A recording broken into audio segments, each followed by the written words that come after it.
जयपुर से बड़ी खबर आ रही है। पीसीसी वॉर रूम में कांग्रेस कोर कमेटी की बैठक है और मुख्यमंत्री अशोक गहलोत कमेटी की बैठक में मौजूद हैं। सचिन पायलट, गोविंद राम मेघवाल भी बैठक में पहुंचे हुए हैं। इधर प्रभारी रंधावा की अध्यक्षता में बैठक शुरू हो चुकी है।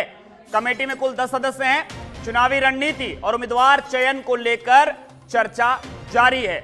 ये बड़ी खबर, कांग्रेस कोर कमेटी की बैठक। इस बैठक में मुख्यमंत्री अशोक गहलोत, सचिन पायलट, गोविंद राम मेघवाल मौजूद हैं। प्रभारी रंधावा की अध्यक्षता में यह बैठक शुरू हो चुकी है। पीसीसी वॉर रूम में यह बैठक हो रही है और कमेटी में कुल 10 सदस्य हैं। चुनावी रणनीति और उम्मीदवार चयन को लेकर चर्चा जारी है। यह बड़ी खबर आपको बता रहे हैं इस वक्त की कांग्रेस कोर कमेटी की बैठक शुरू हो चुकी है और हमारे साथ हमारे सहयोगी दिनेश डांगी लाइव हमारे साथ इस खबर पर जुड़े हुए हैं। दिनेश, कोर कमेटी की बैठक है, बैठक शुरू हो चुकी है। चुनावी रणनीति और उम्मीदवार चयन को लेकर बेहद महत्वपूर्ण ये बैठक मानी जा रही है।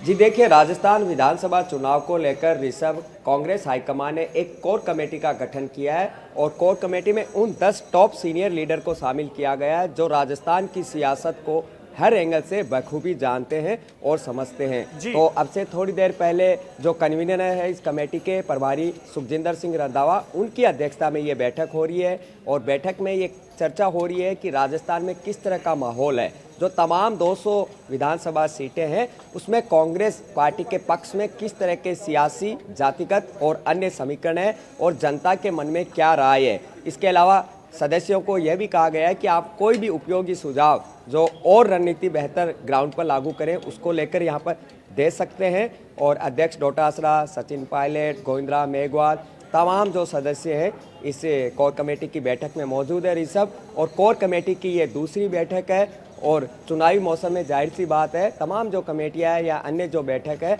आगे भी उनका दौर जारी रहेगा।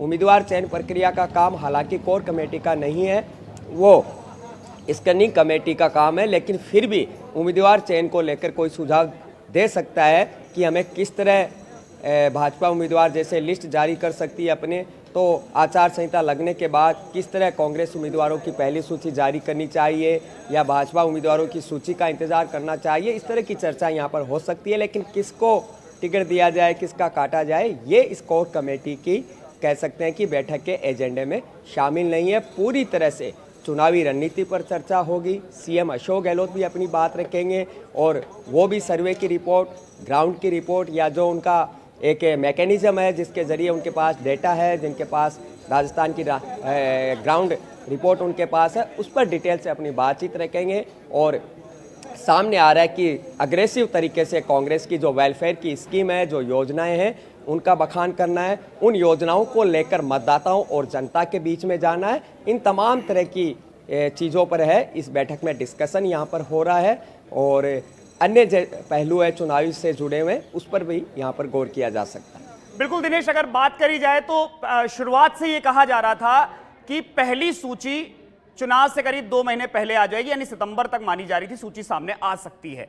सितंबर का पूरा महीना निकल गया है और अब ऐसा लग रहा है कि आचार संहिता बाद यानी नवरात्रि में अब ये सूची सामने आएगी। इसको लेकर क्या कुछ चर्चा हो सकती है कि सूची कब जारी हो सकती है?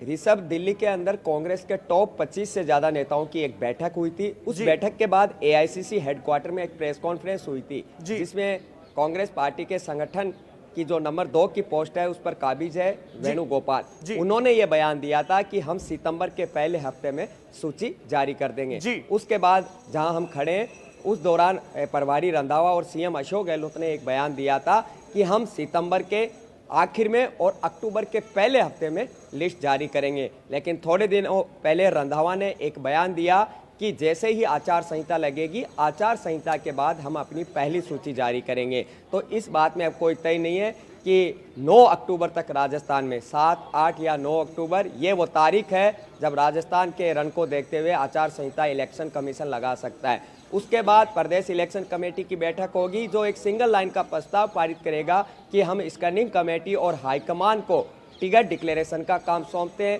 उसके बाद स्क्रीनिंग कमेटी पिछले कई महीनों से अपने काम को अंजाम दे रही है। करीब 90% सीटों पर 3-3 नामों का पैनल बन चुका है और अब अंतिम कवायद उन सीटों पर जारी है जहां पर 2, 3 या 4 बार लगातार कांग्रेस चुनाव हारती जा रही है, जहां जीत के लिए कांग्रेस तरस चुकी है। तो उसके बाद दिल्ली के अंदर कांग्रेस की जो एक सीसी यानी सेंट्रल इलेक्शन कमेटी है, जो टिकटों का अंतिम फाइनल फैसला करती है, 3 नामों से एक नाम पर मोहर लगाती है।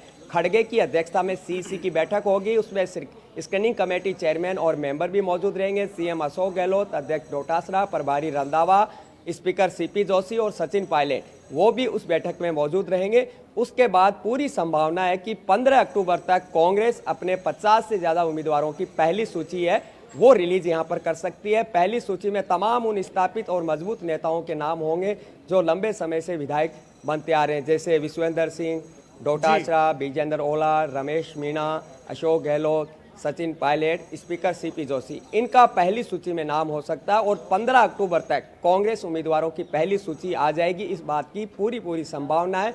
और अक्टूबर के आखिर में दूसरी सूची आएगी, जिसमें जहां पर अभी पेच फंसा हुआ है, जहां पर एक फाइनल जो सर्वे है उसका काम जारी है, उसके रिपोर्ट के आधार पर। और कांग्रेस में इस बार तमाम नेता ऊपर से लेकर नीचे तक, दिल्ली से लेकर जयपुर तक का दावा है कि जो सर्वे किया जा रहा है, सर्वे में जिसकी रिपोर्ट सही आएगी उसी को टिकट दिया जाएगा, ये इनका दावा यहाँ पर है।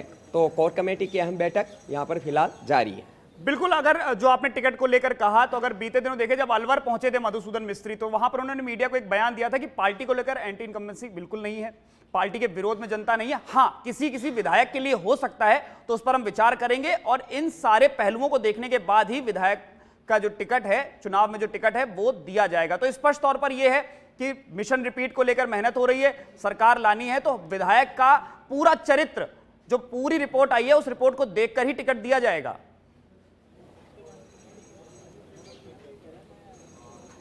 सर, अगर हम इस पॉइंट पर और पहलू पर बात करें तो ये बात सही है, किसी भी राजनीतिक पार्टी चाहे कोई भी राज्य हो, उसके एंटी इनकम्बेंसी का पैमाना यही होता है कि आप कितने उपचुनाव जीते हैं। राजस्थान में जो उपचुनाव हुए हैं उसमें 2 सीटों को छोड़कर हर उपचुनाव कांग्रेस पार्टी ने जीत दर्ज की है। एक खींवसर और राजसमंद 2 सीटें हैं जहां पर कांग्रेस नहीं जीती। संभवतः 9 सीटों पर उपचुनाव हुए तो 7 सीटों पर कांग्रेस ने जीत दर्ज की। इसके अलावा जिला प्रमुख, प्रधान, महापौर या वार्ड पार्षद के जो चुनाव हुए उसमें भी कांग्रेस ने जीत का परचम लहराया है। तो तमाम इन चुनावों का अगर हम विश्लेषण करें, पोस्टमार्टम करें, तो कांग्रेस ने हर चुनाव में अपनी बढ़त बनाई, जो ये बताता है कांग्रेस के खिलाफ सत्ता विरोधी लहर नहीं है। लेकिन कुछ विधायकों की कार्यशैली से बाकायदा मतदाता नाराज है, लेकिन सर्वे में अगर उनकी रिपोर्ट सही आती है तभी उनको टिकट मिलेगा। पिछले दिनों कैबिनेट की बैठक में मंत्रियों के सामने भी सीएम अशोक गहलोत ने ये बात कही थी और पहली बार दावा किया जा रहा है किसी तरह का भाई भतीजावाद, धनबल, बाहुबल या अन्य जो फैक्टर है,